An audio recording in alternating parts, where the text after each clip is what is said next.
బంగ్లాదేశ్ అధ్యక్షుడు మహమ్మద్ షాబుద్దీన్ అయితే రాజీనామా చేశాడు ఈరోజు. ఎందుకు రాజీనామా చేశాడు? షేక్ హసీనా హయాంలో ఈయన అధ్యక్షుడిగా ఉన్నాడు. ఆ తర్వాత విద్యార్థి ఉద్యమాలు జరిగాయి, ఎంతోమంది చనిపోయారు. ఇన్ని జరిగినా సరే మహమ్మద్ యూనస్ ఆధ్వర్యంలో కూడా ఈయన అధ్యక్షుడిగా కొనసాగడం జరిగింది. ఆ మధ్య అప్పట్లో రాజీనామా చేస్తాను చేయమంటే అన్నాడు, అవసరం లేదన్నారు. మరి ఇప్పుడు ఎందుకు రాజీనామా చేశాడంటే భారతదేశంలో ఉన్నటువంటి షేక్ హసీనాతో రహస్యంగా మాట్లాడాడని అక్కడ పుకార్లు వచ్చాయి. ఆ పుకార్లు రావడమే ఆయన రాజీనామా చేశాడు. సో ఇప్పుడు స్పీకర్గా ఉన్నటువంటి వ్యక్తి తాత్కాలిక అధ్యక్షుడు అవుతాడు అక్కడ. మరి ఇక్కడ ప్రభుత్వాన్ని శాసిస్తున్నది ఎవరు అంటే బంగ్లాదేశ్లో ఆ మూర్ఖులే. మేము చెప్పినట్లుగా వినాలి, క్యాబినెట్ ఏం లేదు. మేము ఏం చెప్తే అది చెయ్యాలి, ఏది ఓకే చెప్తే దాన్ని మీరు అమలుపరచాలి. ప్రతిదీ క్యాబినెట్ వాళ్ళు ఇప్పుడు వీళ్ళకి చెప్పాల్సి వస్తుంది, ఉద్యమ నేతలకి.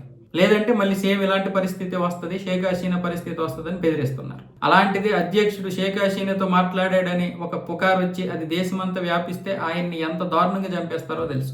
దీని గురించి ఇక్కడ చాలా మంది మూర్ఖులు అంటున్నారు. మరి ఇక్కడ అలాంటి వెంటనే ఆయన రాజీనామా చేశాడు. మరి ఇక్కడ ఎందుకు ధర్మేంద్ర ప్రధాన్ రాజీనామా చేయడానికి? ఆ దేశ పరిస్థితులు ఏంటి, ఈ దేశ పరిస్థితులు ఏంటి, వాళ్ళు ఉన్నటువంటి పరిస్థితి ఏంటి? వాళ్ళు ఇప్పుడు మూర్ఖులు, మొత్తం ప్రభుత్వాన్ని వాళ్ళు శాసిస్తున్నారు. ఏ సమస్యను కూడా పరిష్కరించలేనటువంటి పరిస్థితుల్లో ఈరోజు తాహిర్ రెహమాన్ ఉన్నాడు. లండన్ నుండి వచ్చి దేశాన్ని బాగుపరుస్తాను అనుకున్నాడు, కానీ పదవి మాత్రమే ఆయన చేతిలో ఉంది, కుర్చీ మాత్రమే ఆయన చేతిలో ఉంది.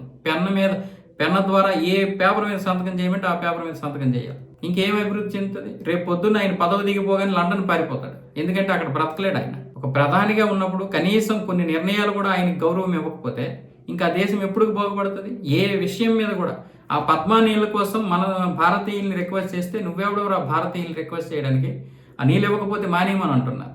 మరి ఇక్కడ రైతులు ఏమొచ్చేసి ఎండిపోతున్నారు.